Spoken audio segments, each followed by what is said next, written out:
Hello everyone. Today we have with us Brigadier Rajan Jamwal, a veteran who has accumulated vast combat experience through multiple counter-insurgency operation tenures in Jammu and Kashmir as well as northeastern part of India. He has also served a tenure with 51 Special Action Group of NSG. What makes him unique is that he has a track record of zero collateral damage during such operations. He was also the commanding officer of the Unit 20 Punjab, which was involved in the very successful Operation Makalwain, the largest operation since Kargil in 2005. This video is in continuation with our previous video on Operation Makalwain. Do watch both Part 1 and Part 2 of Operation Makalwain. So, thank you so much, sir, for accepting our invitation and coming to our channel. I have heard a lot about you, but still, I want to hear from you your operations that you've conducted, especially Operation Makalwain. In fact, this was an operation we had done in about 2005, when the unit had just spent a couple of months, a few months. We had just moved from Meerut, and this opportunity came along. This large group, they just decided to infiltrate. We got hold of them, and it was a very difficult terrain. I mean, you can imagine. Just to give you a background, if you see the photographs, the area is right adjoining, the famous Dras Kargil area. It is the northernmost boundary, and the Kabul Gully is the pass separating Dras from this area. So it is very similar topography. The heights are that much, 14,000, 15,000 feet, and these guys did manage to come over from that side. They just got hold of some Bakarwals, and they were planning to walk another 3 days and reach, in the hinterlands. Just to the bad luck, we got on the tail. 3 days of hard work, we got them boxed in a place of our choice, and then, killed bulk of them, I would say. The beauty of the operation has not been, we keep a lot of operations. Here, there was not a single own or collateral casualty. Collateral means not even a civilian, a bullet didn't even graze. It was absolutely clean, what they call surgical. It was to that extent very, very surgical, and the only bodies that shown all belong to militants. There was not even anybody accused. Somebody could say, okay, there was an attempt or any HR violation or something. Nothing. It was absolutely clean. We just picked them up like, like flowers, we picked them up. Just one by one. It was over 3 days. We could have tried to do it in 1 day, but then it would have bought us more casualties. So we took our time. We had got them boxed in. A lot of good work by the boys. So, from what I understand, this was 2005, and the amount of restrictions Indian Army faced back then in Kashmir was too much. Now Indian Army still has its hands untied. So I can imagine what you're trying to tell me. But so tell me, from where did it start? How did you get the information, and how did it unfold? You see, it goes back a long time, in the sense, this one of the guys, he walked up to me. He was waiting for some time, and suddenly I recognized him, called him in, and this was morning. Morning was, say, about 10:30, 11, around that time. He just walked in, and one could make out he's hesitant to say something. And the moment you speak to him, take him into confidence, he says, in their own lingo, this is too many. That's what all he could utter. He said, too many. So I said, okay, no issue. Where did they take you? And so he gave us some details. So the first reaction is always, so the fastest we have is the Ghatak platoon. So Lieutenant Manish, that time, now Colonel Manish, he was the platoon commander. He has just commissioned. And just incidentally, he's the next Mr. Bombay, a bodybuilder type. This thing. And I put him off. And next 45 minutes, he was up, and they could find traces. The traces are very simple. Like some Pakistani biscuit wrappers, toffees, cigarette butts made in Pakistan. And then we had some trackers with us. We had trained some trackers. Now, trackers are the people who can, smell your excreta, urine, and tell, okay, some human being has passed this place 5 hours before, 8 hours before. It is like shikari, the way hunters do. So we had some old-time hunters whom we had specifically got trained, and they could actually do this tracker's job. So these guys further confirmed be a large body of human, because when large body of humans, say 30, 35 people pass through, they leave certain, not only footmarks, they leave some other lot of telltale signs. So we picked up those telltale signs and we had physically spotted them. Of course, the distance was quite a bit. We are on top of hill, they were down below 4 to 5 kilometers in the mountains. Is it almost a day's journey? When you are looking at the kind of cliffs you have to get down at. But notwithstanding, our boys kept following them. And next day, we caught up with them. These guys never thought, so the problem in that area was they said, moment you are 24 hours ahead of them, the army, it is very difficult because you very difficult to use helicopters. They all got subsequently. Firstly, you have to catch that guy on the foot. So they thought nobody can come running from behind and catch somebody who's 24 hours ahead of you. But we were able to do that within 24 hours. Physical fitness of the boys, plus the motivation, a whole lot of other things, plus the little support from the locals. And we are able to, next day, they were nice and proper boxed in. That is the time we got helicopters. Then we started moving with the jing bang. Then it was a question of time. We were taking time because we didn't want to suffer any unnecessary casualty. Because by that time, we had got them boxed in. So why then suffer casualties? Just to speed up operations, we knew we'll get them. And we got them. We got bulk of them. There are a lot of, everything is got inside a lot of stories, of human interest. There are the locals, how did they help? There are people whom you knew for years together, and suddenly you have forgotten about them. They came up. I told you about the story of that little girl whom I had helped long time back. When she was just in 5th or 6th, now she was a grown-up girl, and suddenly that day she came in so handy. She gave us the precise information. Okay, here they are. We knew by that time these guys are generally floating around in the area. And she helped us neutralize at least 3 of them clearly. She told these 3 will come here at this spot to collect food in the morning. And we told her, don't worry, nothing is going to happen to you. Go and sleep. We will deliver food to them. And the food they had prepared, we took it, them, placed them there. They came to collect. We got all 3 of them. So from there on, things started rolling, and the operations kept progressing. And it was overall a 3-day game. And these are 3 days. Another interesting point was Manish, his birthday fell on that day. So for quite some time, the whole radio net was, it was filled with his happy birthday. And something else, if I can tell you, interesting, this operation helped him personally quite a bit. Why? Because he was trying to get married.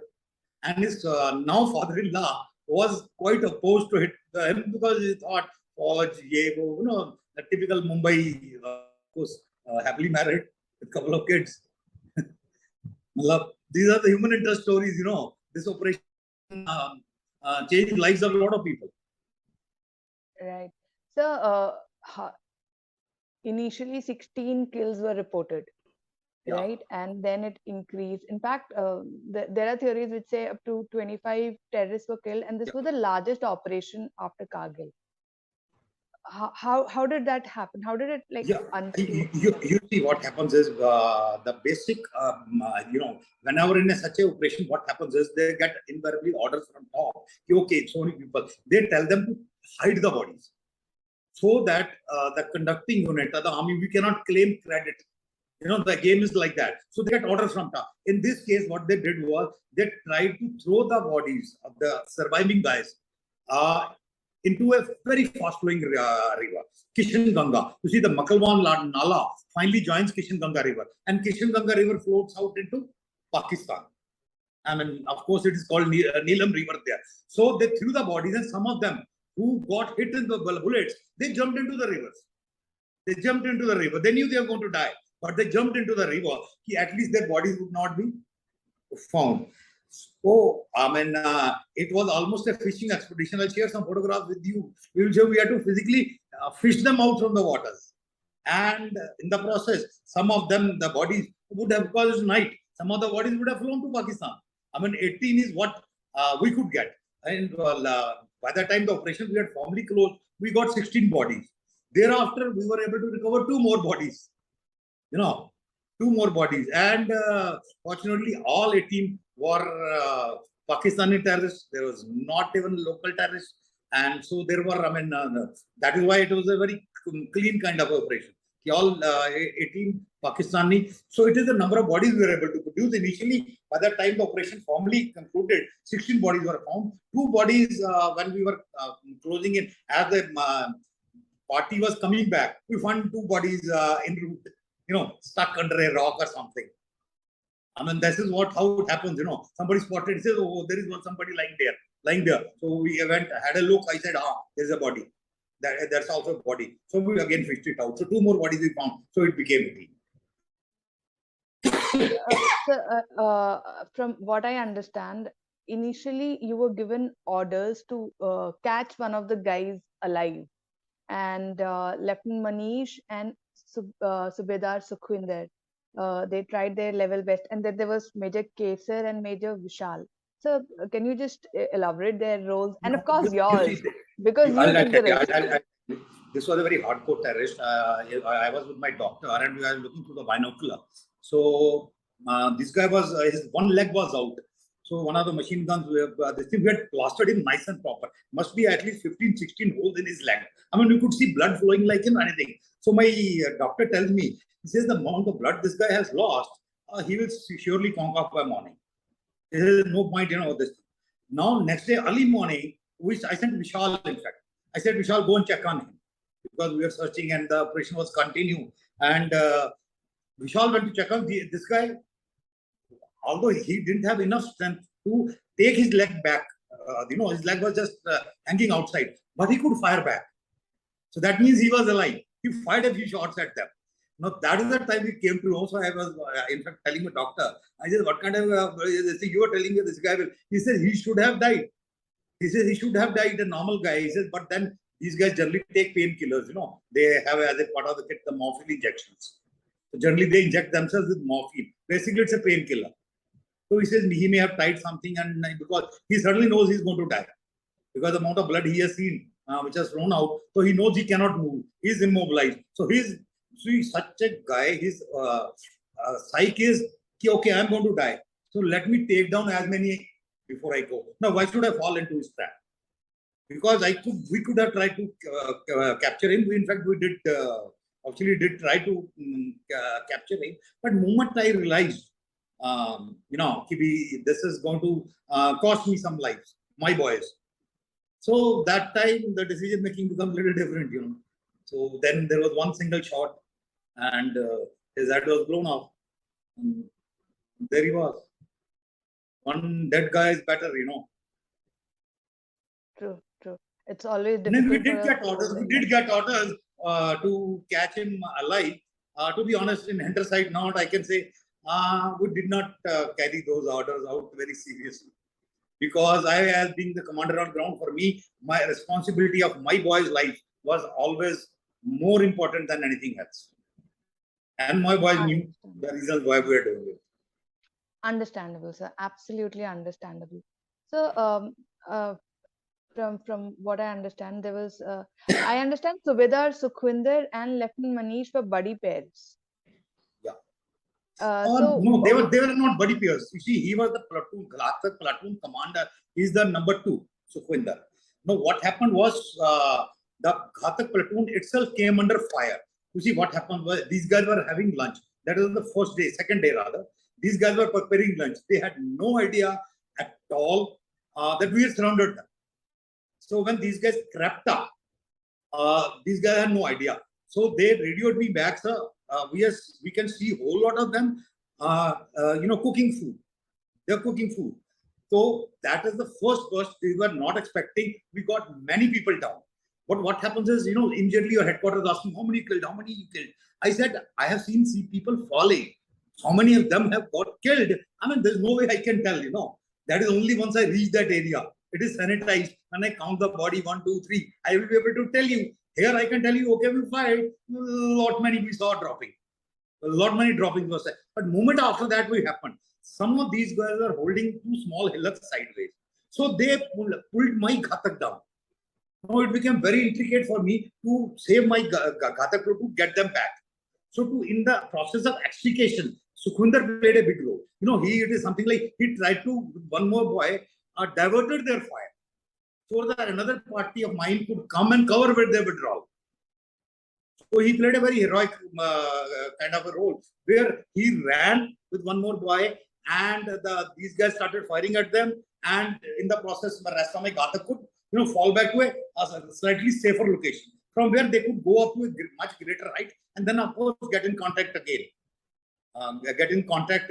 But that time I was a little criticized also. He says, why did you break contact? So then we keep having. I said, I am not broken contact. I have establishing a superior contact, because after that initial killings or downings we had seen, we were at a little disadvantage, pinned down inside the valley, where are these guys slightly on the side. So this situation had to change. So we changed that situation, and then came night. And at night, there's illuminating rounds and our night firing, this thing. They did not let them move. Anywhere we saw movement, we used to fire illuminating rounds. In fact, a few illuminating rounds landed in the jungle. So they set the part of the jungle on fire. So the moment the jungle fire little started, these guys are a little more scared of dying by burning. So we used it to our advantage. So we used it. The moment you realized these guys are running away from fire, so I said, why not use that fire as a proper block? So that helped us to further box them in, because they were running away from fire. So one has to use, they say like everything is fair in love and war. So one had to do what had to be done. Absolutely, absolutely. And from what I understand, Lieutenant Manish and Subedar Sukhwinder both got Shaurya Chakra. Then there was Major Kesar's case, which I found very amusing. A bridge has been named after him after this operation took place. So can you explain how that happened? You see, what happens is there were two tries we made to cross the bridge. In fact, we'll send you the photographs. There were sheer cliffs, when I talk about a cliff, the walking, the trail is about 5 inches or 6 inches. We are not talking about feet, we are talking about inches, You have to literally get hold and crawl like that. So at 2-3 places, we tried to cross this river. We put a few boys who were very good swimmers. We put ropes around their, waist and let them in. But they had to be pulled back. They could not be crossed. So finally, Kesar was tasked by me, somehow you have to cross this bridge. So what this thing, the way the local Bakarwal make this, so they got a few tree trunks, not very thick, just about 7-8 inches in diameter, and threw it over the wherever they could find the width of the Makalwain Nala slightly less. They made a makeshift bridge, and on top of it they put a rope. So one had to hold a rope and then go walk over that small, 6-inch bridge. So not actually a bridge, but a makeshift arrangement to cross over. Because I wanted bulk of it to cross over and join the Ghataks. Because what had happened was, now just 2 days, my Ghataks were without food. The only food they had was what they had stolen from not stolen. They had, they had taken it from the militants. That's the only food they had. They had no food. This thing, we could not supply them food. The helicopters could not come in because of the ground fire, which was the amount of ground fire which was coming in. So we could not have supplied them. We tried everything. So it was important for me to cross over and my boys to cross over. So that is where this bridge came in. And we only locally called it the Kesar Bridge, because Kesar was the one who, thought of this bridge, and he got this bridge organized, which was otherwise, would have taken much more time. You have to helicopter dropped about 15-20 kilometers away. You can't be dropped, right next to an elephant or something. So then you have to trek back 15-20 kilometers. It would have taken more time. So that this bridge saved us a lot of time. But probably what you are trying to get is, why only 2 wards? You see, in operations like this, what happens? Of course, Kesar had also been recommended. So was Vishal. A lot of other people were also recommended. But in such operations, generally, these things happen, not everybody gets rewarded. Not that they don't deserve it. Everybody deserves it. But it so happens, that's what they say. Being a good soldier is not enough. A good soldier is always who's a lucky soldier. luck plays the most important part in soldiering. So a lucky soldier is is a good soldier. And that day, the luck was with us as a unit. It has been repeated to me a number of times. Says, how come what we can understand is not a single casualty. Not a single casualty in so many years. And just before that, 3-4 operations had taken place in the valley, where as an organization, we had suffered a lot of casualties with very few results to show. And that is why you see in the end, everybody came to congratulate me, right from Chief of Army Staff to Governor to everybody, because they wanted to show to the media, this is how we intend doing every operation. It just happens that, in the conduct of operation, something which are not in our hands go wrong. Something like a civilian walks in the middle of operation. Like, I'll tell you honestly, we also had a case where a Bakarwal walked in. To a good luck, he lied down. Where bullets flying all over, nothing happened to him because he kept, lying on the ground. And moment our firing stopped, he coolly crawled away, came to us. I said, what are you doing? He told, sir, I was, all this time you guys are firing at each other. I was just, holding my breath and sticking to the ground. But he is a Bakarwal. He knows the situation, how to handle. There is somebody, a local villager, he won't know. He's flat, stand tall, and get hit by the bullet, either ours or militant. Even that becomes very difficult to find out whose bullet he got hit. And then the blame comes on you killed him. So that is very routine, this thing. And we are lucky that nothing like that happened. So you mentioned media and you also mentioned locals. That reminds me, in this operation, media was showing more information than they should have been. And also the fact that a case was filed, a fake case was filed on you after the operation by the politician, from what I understand. If you want You see, to I'll tell you, during the final briefing by I remember still General JJ was the chief. He had come duty. He had said, it is a trend, mark my words. He says, they will get after this boy. That is referring to me. He says, this kind of operation, invariably, they personally get after officers. They personally get after officers. They told the GOC, they told my co-commander, he says, you'll have to look out, this will happen. And it will happen before he leaves this valley. It will happen, it has happened before, and a number of times. So to that extent, it was a little anticipated. And it is very routine, moment, and it has happened with quite a few people. But it is something like a standard operating procedure with the ISI. The moment somebody succeeds like that, they have to get back, and the only way they can get back is that fake HR cases and all. The second thing, what you are saying is the media guy. Again, this is very standard in Indian media. At least that time it was. There have been bigger cases. Then you had that, and the Taj case also openly being said. It was a different situation. It was not that our information was being leaked. It is the media, the militants' information was being leaked, because the media did not have touch with us. It had touch with the militants who were carrying satellite phones, and they could speak to they had their number. So this live update was being given by the militant to the media, and which was being broadcasted to them. So it in fact caused me problems, because my bosses got after me. He says, some of your officer who's on leave is in touch with you guys, and he's leaking it to media. Because I told them where I am, mobile don't work, nothing works. So how could I leak? The only thing that works is military radio, military telephone. That also, a single line has been laid. One person can speak at a time. But their point was genuine. He says, how come then you are not telling us enough? He says, I can only tell. The point actually started with, I tell you, the first time I told you, we saw number of droppings. Now, moment that after that dropping, one channel started reporting 11 militants killed. So they told me they have said the exact figures.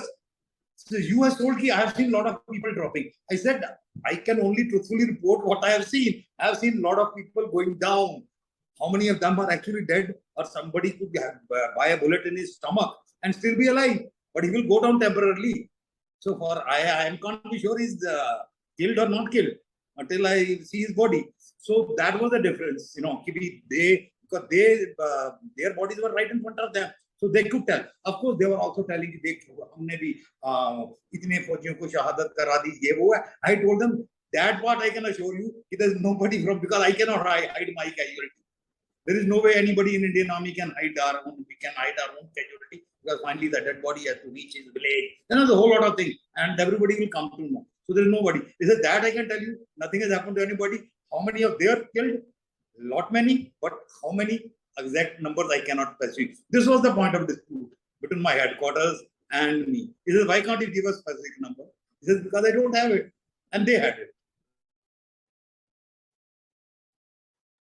So, that's really exhilarating to hear the entire operation from you. You narrating it is completely different feeling than we telling the story to others. And that's exactly why I wanted to speak to you on this operation. And how would you like to describe your experience in the Indian Army after this? You see, Indian Army about more than 3.5 decades, it has been a dream. I mean, somebody tells me to live the life again. That's exactly I would like to live again. I won't like to join anything else, or do anything else. If I have to start afresh, I will again go through that. I mean, there can't be bigger satisfaction than this. I mean, whatever happens or whatever happened, good, bad, all pluses. But I would like to live the life same way again and again. Other thing. As far as this operation was concerned, it was again in a series. A big learning experience, I would say. A big learning experience. The biggest was, when I had brought my unit to this area. I had just taken over 3 months before that, the unit in Meerut, and I had just promised myself and the boys only 2 things. He says, nobody will die of 2 things. It's either my ambition or my incompetence. Because I have seen people dying at times, but it doesn't happen too much in Indian Army, but once in a while, I have seen, it can happen, either ambition or incompetence. He says both, nobody will suffer. And it gives you very satisfaction when, irrespective of, whatever orders one got at that time, one live up to those convictions. And your boys still know that, and they acknowledge that. Yes, they lived up to those convictions. And this was not the only operation that we had. That in that area also. Next year I had another operation. It was a little more, not as successful, but again, no casualties from our side, and we got sufficient other side.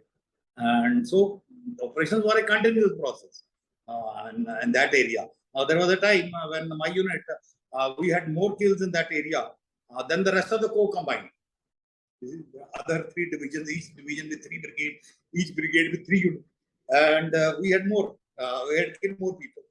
I mean, this one operation only was quite a bit, but then it got added on with some more operations. So we had quite a big tally. Which is what they try to disturb by this, filing this HR case. Not only filing name of you, they try to spoil the name of the unit before it goes out. And it was very strategically timed. The unit was to move out in August 2007. The case was filed in May. And suddenly you come across, BBC is reporting it. The Times of India is giving it on the front page. And you start getting calls from Mumbai and, all places all over because everybody sees the newspaper headline. And it is you're on the front page. And just last year, you were on the front page for different reason. And now you are on the front page for a different reason. So it is. That's how it happens. I thank you so much once again for coming to Resonant News and narrating the entire operation to us. And sir, we'll be releasing this into 2 parts. One will be your interview, another will be the narration, sir. And we'll be incorporating your interview in the other video as well. So, yeah. So this will be actually released in 2 parts. We've decided because it's a big operation and people need to know. Thank you so much once again. Thank you so much. Thank you. Good day.